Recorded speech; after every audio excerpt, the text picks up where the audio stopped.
What is up, everybody? I am NerdRage36, back with another pickups video. This is probably going to be a short one and might not have a whole lot to talk about like I did with Final Fantasy last time, but who knows? Might have a few things to say, but let's just take a look. First up, Sonic the Hedgehog 3, and yeah, I know in my Memories Part 2 video I mentioned I have the Classic Collection on DS, and that is my preferred way of playing the first four Sonic the Hedgehog games, but I still think it's cool to have original hardware copies like I keep talking about before, and this one actually does have the ability to save your progress in compared to Sonic 1 and 2 on Genesis, so it might be worth going through at least once on original hardware. But something that's really special about this one is the fact that for so long, whenever I come across a copy of Sonic 3, it's always missing the manual, but yeah, take a look. It actually came complete. Unfortunately, though, the label has the color bleeding issue that Sonic 3 is susceptible to. I mean, maybe I can look for a suitable replacement, but it is good to finally have an original hardware copy and complete with the manual.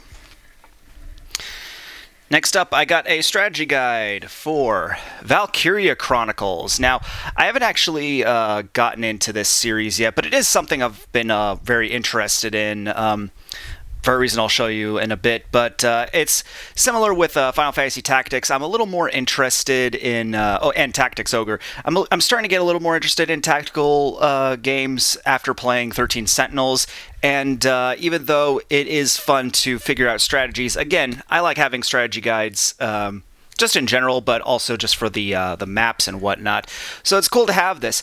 But something really interesting about Valkyria Chronicles in general, and one of the reasons that I actually got a little more interested in checking out this series in particular as compared to other tactical games is that there is a game on the PSP, and you know me, I love the PSP, but the thing that is so cool is, so I got the first game also on PS3, but check this out. Like, I'm not sure how, or wait, no, I'm holding this backwards.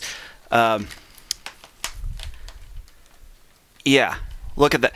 The box art lines up almost perfectly. That's just really, really freaking cool. I mean, again, I haven't played either of these games yet. I'm actually looking forward to. I'm not sure when I'll get around to them, but honestly, even though I haven't really gotten into this series yet, I already wish that there was like a poster of these two box arts without all the logos just kind of lined up like that, because that's just cool on a conceptual level.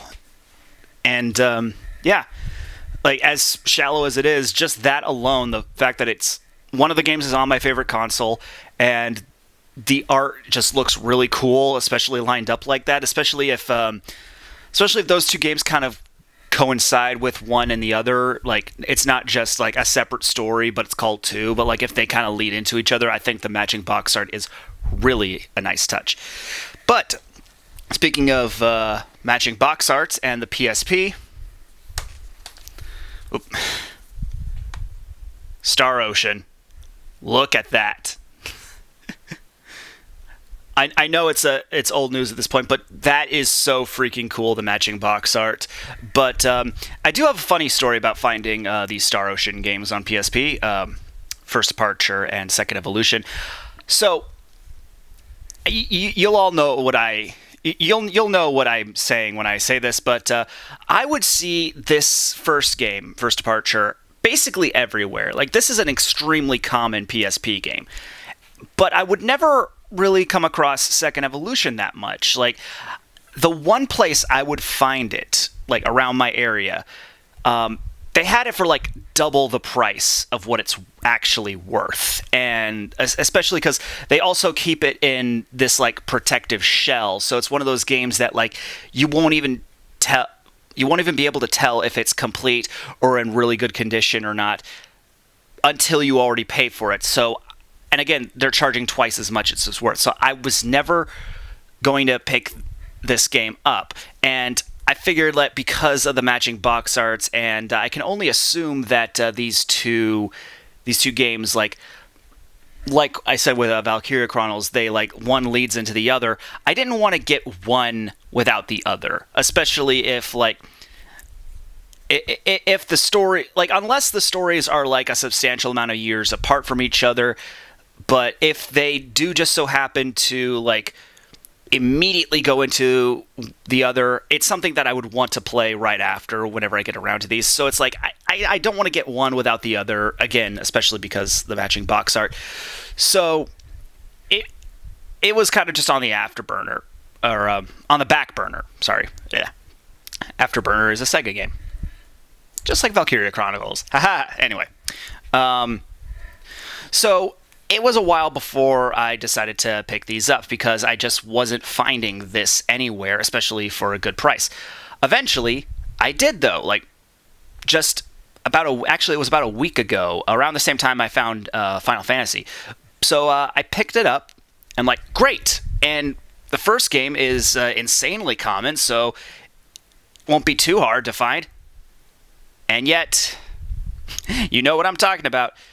A game that you see everywhere whenever you're not looking for it. All of a sudden, you start looking for it, and it's nowhere to be found.